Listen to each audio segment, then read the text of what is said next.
Morning, Abotai. There's a fundamental machloket rishonim on what day the Talmidim of Rabbi Akiva stopped passing away. That becomes also machloket Maran v'Rama.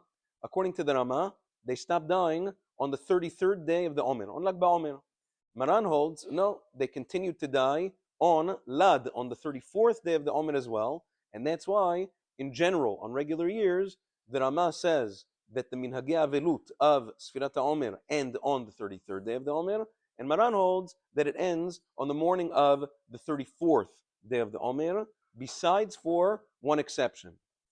In Shulchan Aruch, Siman Taf Tzadi Gimal, Maran says, on a year like this year, when Lag Baomer falls out on Erev Shabbat, Lad Baomer therefore falls out on Shabbat, obviously you can't take a haircut or shave on Shabbat, there's no question about that. So now, because of that, Maran Shulchan Aruch understood that there's another shita here, plus there's this element of Kavod Shabbat. Because of Kavod Shabbat, in honor of Shabbat, you're allowed to, unlike other years where you'd have to wait till the 34th, because of Kavod Shabbat, you're allowed to be lenient and take a haircut on Friday, the 33rd day of the Omer, Nechvot Shabbat Kodesh. That's an exception that Maran makes for this year, which is interesting. Lag BaOmer can only fall out on a Friday when Erev Pesach falls out on Shabbat. So the next time this is going to happen, once again, is in 20 years, in the year 2045, Bezat Hashem. But in any event, a person has to know that this year there is such a kula to take a haircut on Friday, even according to Maran Shulchan Aruch. Now, as a result, Maran Zechron Bracha and Chazon Ovadia says, hey, wait a second. Over here, we're not waiting. It's not because of Miktzat Hayom Kekulo that we wait for a portion of the day when they stop dying, because that's on the 34th. The Shulchan Aruch says the reason is because of Kvot Shabbat. Kvot Shabbat is not necessarily only on Friday.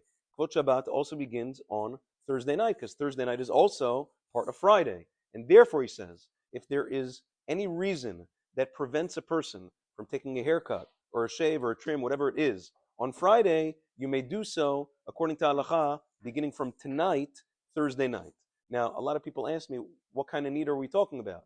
So there's no question that this year, unlike other years, where the convergence on the barbershops is throughout 2 days. Ashkenazim usually come on the 33rd, and the Sfaradim come the next day on the 34th. This year, where even Sfaradim are mutar on 33, which means that tomorrow, Friday, all of the barbershops are going to be packed with both Sfaradim and Ashkenazim, which means that if you want to get a haircut and you don't get there in a timely manner, or even if you do, you might have to wait hours until it's your turn. That in and of itself is considered enough of a need, so that if a person needs to or wants to take a haircut or a shave tonight on Thursday night, after Tzedek Chavim, it is permissible according to Halacha. Because of that, there are shops that are going to be open tonight in order to accommodate the influx of people that are supposed to be tomorrow. Have a wonderful day.